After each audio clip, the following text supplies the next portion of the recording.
మేడారం జాతర. తెలంగాణ కుంభమేళగా కూడా మనం ఈ జాతరను పేల్చుకుంటాము.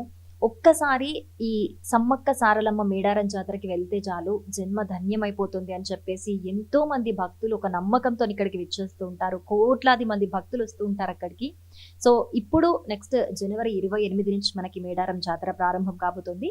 మరి దీనికి సంబంధించి కొన్ని ఇంట్రెస్టింగ్ ఫ్యాక్ట్స్ మనం తెలుసుకునే ప్రయత్నం చేద్దాము. సో మనతో పాటు కల్చరల్ డిపార్ట్మెంట్ డైరెక్టర్ ఏనుగు నరసింహారెడ్డి గారు ఉన్నారు. ఒకసారి ఆయనతో మాట్లాడే ప్రయత్నం చేద్దాం. నమస్తే సార్. నమస్తే అండి. సార్, ఈ మేడారం జాతర అంటే జనాల్లో ఎంత నమ్మకం అంటే ఒక్కసారి విచ్చేస్తే చాలు మా కష్టాలన్నీ తొలగిపోతాయి అన్న ఒక పిచ్చి నమ్మకంతో జనాలందరూ కూడా ఎంతో నమ్మకంతో భక్తితో వస్తూ ఉంటారు. తెలంగాణ జనాలే కాదు, ఎక్కడెక్కడి నుంచో విచ్చేస్తూ ఉంటారు సార్. అసలు ఎందుకు ఇంత అంటే దీనికి సంబంధించిన హిస్టరీ ఏంటి సార్? అంటే నిజానికి ఇది ఒక ధిక్కారానికి సంబంధించిన ఒక వీర వనితల గాథ దీని వెనుక ఉంది. నిజానికి తెలంగాణ స్వభావంలోనే ఒక ధిక్కార తత్వం అనేది ఉంది అని అంటూ ఉంటారు మన వాళ్ళు. అంటే ఇప్పుడు ఇంత ఆధునిక ప్రజాస్వామ్య కాలంలో మాట్లాడడానికి కూడా మనం ఆలోచిస్తూ భయపడుతూ ఉండే రోజుల్లో వాళ్ళు 13వ శతాబ్దం కంటే ముందు కాకతీయుల పాలనలో కాకతీయ రాజులు వేసినటువంటి పన్నులను వ్యతిరేకిస్తూ కాకతీయులకు వ్యతిరేకంగా పోరాడారు. పోరాడినప్పుడు వాళ్ళు మొత్తం అడవిలోకి తప్పించుకొని పోయి దాచుకోవాల్సిన పరిస్థితి క్రియేట్ అయింది. అట్లా వాళ్ళు ఆత్మార్పణం కూడా చేయాల్సి వచ్చింది. దాన్ని నేపథ్యంగా పెట్టుకొని వారిని ఇప్పుడు నిజానికి వాళ్ళు చరిత్ర స్త్రీలుగా లెక్క. వాళ్లే దేవతలుగా ట్రైబల్ సమూహాలన్నీ భావిస్తూ ఉంటాయి. ఒక ట్రైబల్ సమూహాలే కాకుండా మైదాన ప్రాంత ప్రజలు కూడా సమ్మక్క సారాలమ్మని తమ ఇష్ట దైవాలుగా కులదైవాలుగా భావించే కుటుంబాలు కొన్ని ఉన్నాయి. నిజానికి ఒక్క తెలంగాణకు అంటే తెలుగోళ్ళకి మాత్రమే సంబంధించిన జాతరగా కాకుండా ఛత్తీస్గఢ్కు, మహారాష్ట్రకు, కొంతమంది ఒరిస్సా వాళ్ళకి కూడా దీని మీద చాలా ఇష్టం. అందుకే వేలాది, లక్షలాది, కోటికి కూడా దాటినటువంటి భక్తుల ప్రవాహాన్ని మనం చూస్తూ ఉంటాం. మీరు 28, 29, 30, 31 ఈ 4 రోజులు నిజంగా జాతర. 2 సంవత్సరాలకు ఒకసారి జరిగే జాతర ఈరోజు ఈ 4 రోజులు జరుగుతుంది. కానీ నిజానికి 28వ తారీఖు రాకముందే లక్షలాది మంది ప్రజలు బార్లు గట్టి ఈరోజు సమ్మక్క సారాలమ్మ జాతర స్థలానికి వచ్చారు.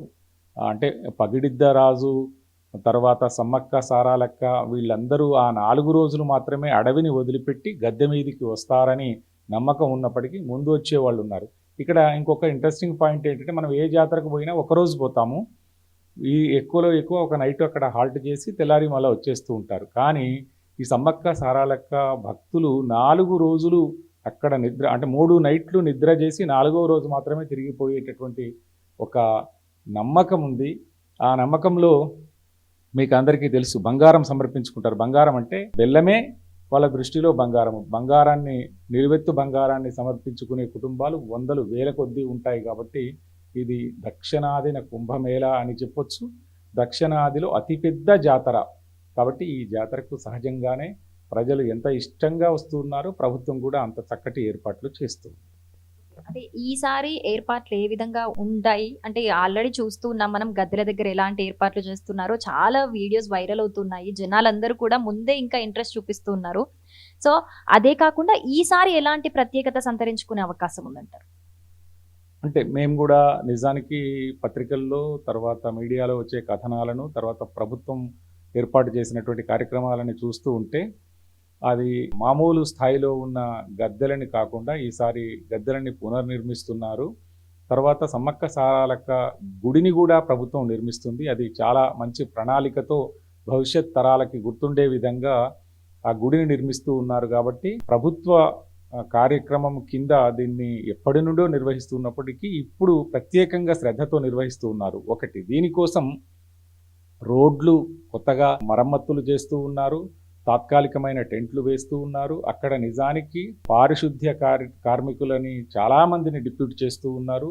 తర్వాత పార్కింగులకు కనీసం ఒక 30-40 స్లాట్లని పార్కింగ్ల కోసం పెట్టినట్టు కూడా మనము చూస్తూ ఉన్నాము. వీటన్నింటినీ ఎందుకు చేస్తున్నారంటే వచ్చిన భక్తులకు ఒకటి శానిటేషన్, తర్వాత నీటి వసతి, తర్వాత వాళ్ళు 4 రోజులు ఉన్నట్లయితే వాళ్ళకి వెసులుబాటు కోసం అన్ని ఏర్పాట్లు చేస్తూ ఉంది. వీటికి తోడుగా ట్రైబల్ వెల్ఫేర్ డిపార్ట్మెంట్ నుంచి ఒక సైడ్, తర్వాత సాంస్కృతిక శాఖగా మా సైడ్ నుంచి కొన్ని కార్యక్రమాలను కూడా మేము అక్కడ ప్రదర్శించబోతూ ఉన్నాం. కొన్ని ప్రదర్శించాము. ముఖ్యమంత్రి గారు 18వ తారీఖు సాయంత్రం అక్కడ ఆ గుడి పూజ చేయడం కోసం, అంకురార్పణ చేయడం కోసం వచ్చినప్పుడు సాంస్కృతిక సారథి కళాకారులు, తర్వాత భాషా సాంస్కృతిక శాఖ నుంచి కళాకారులు కలిసి ఒక 3-4 గంటల పాటు ప్రదర్శనలు ఇచ్చారు.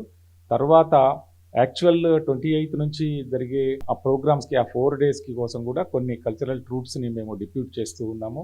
ఆ రకంగా వచ్చే భక్తులకు అటు భక్తి పారవశ్యంతో పాటు ఒక భౌతికంగా ఈ కళారూపాలను చూసి ఆనందించే ఒక అవకాశాన్ని కూడా కలగజేస్తుంది. Thank you so much sir. ఈ జాతరకి సంబంధించి మేడారం జాతర అంటే తెలంగాణ జనాల్లో ముఖ్యంగా ఎంతో ప్రత్యేకమైన ఒక పండుగ అని చెప్పుకుంటూ ఉంటారు.